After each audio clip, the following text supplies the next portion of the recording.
In an industry built on obedience, what happens when a woman says no? How far can you go on talent alone before you're punished for refusing to smile on command? Is it possible to be brilliant, bold, and honest, and still survive Hollywood's ruthless system? Deborah Winger didn't just challenge the rules of fame. She refused to play the game at all. In the early 1980s, Winger wasn't just another rising star. She was a force. With her expressive eyes, quiet strength, and raw emotional power, she captivated audiences in a way that didn't rely on glamour or gloss. She earned 2 Oscar nominations in quick succession, starring in unforgettable roles that showcased her depth and defiance. Critics compared her to Jane Fonda and Meryl Streep, and directors across the world wanted her. But while others chased red carpets and award shows, Winger followed something far more elusive: truth. And that search, as noble as it was, came with a steep price. From the very beginning, Winger's relationship with fame was uneasy. While filming Urban Cowboy, she met John Travolta, Hollywood's golden boy at the time. Their chemistry on screen was electric, but off-screen, things were darker. Travolta, fresh off his Saturday Night Fever fame, questioned Winger in ways that felt invasive, as if her background somehow needed to be justified. That tension reached its peak during a love scene when Travolta, meant to slap her character gently, hit her so hard he broke a tooth. There was no apology, no acknowledgement, only silence. When he later proposed, Winger refused, recognizing a disturbing shift from passion to control. That moment didn't just mark the end of their relationship. It became a defining memory, a physical and emotional wound that followed her throughout her career. When asked years later about Travolta, she answered with silence. And in that silence was a whole history of pain. Her success continued, but so did the emotional toll. In An Officer and a Gentleman, audiences saw a love story that stirred hearts around the world.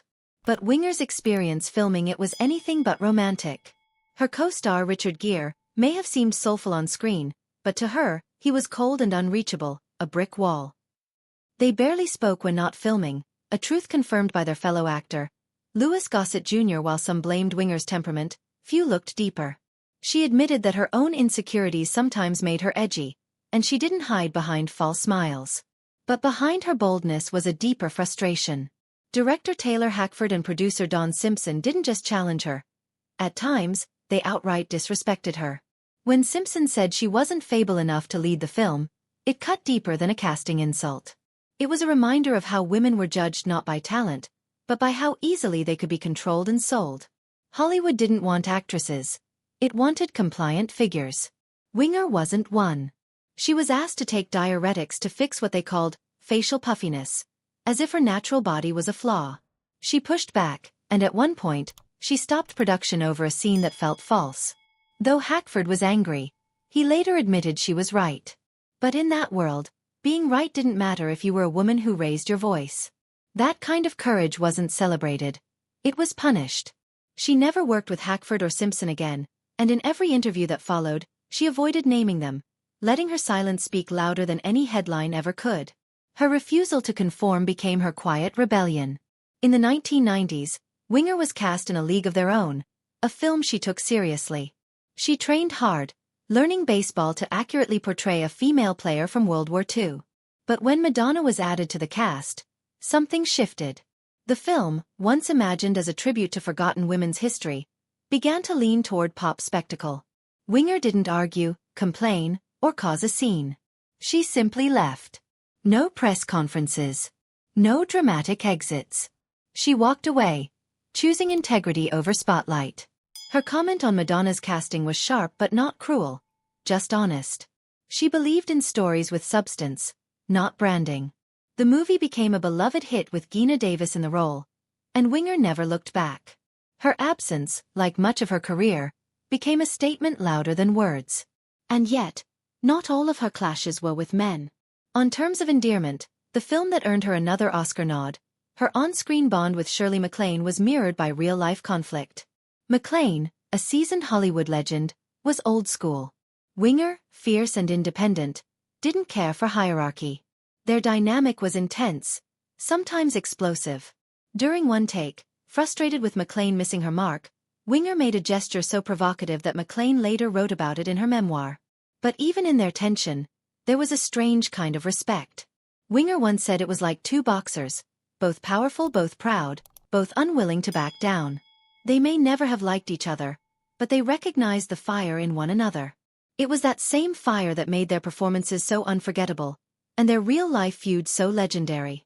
But as the years passed, Hollywood grew tired of Deborah Winger. She wasn't interested in playing sweet or staying quiet. She didn't show up to industry parties just to stay relevant. In The Sheltering Sky, she worked alongside John Malkovich, another respected actor. But to Winger, his performance felt cold and distant, more about image than feeling. She wanted truth, raw, unpolished, uncomfortable truth. That's what she lived for.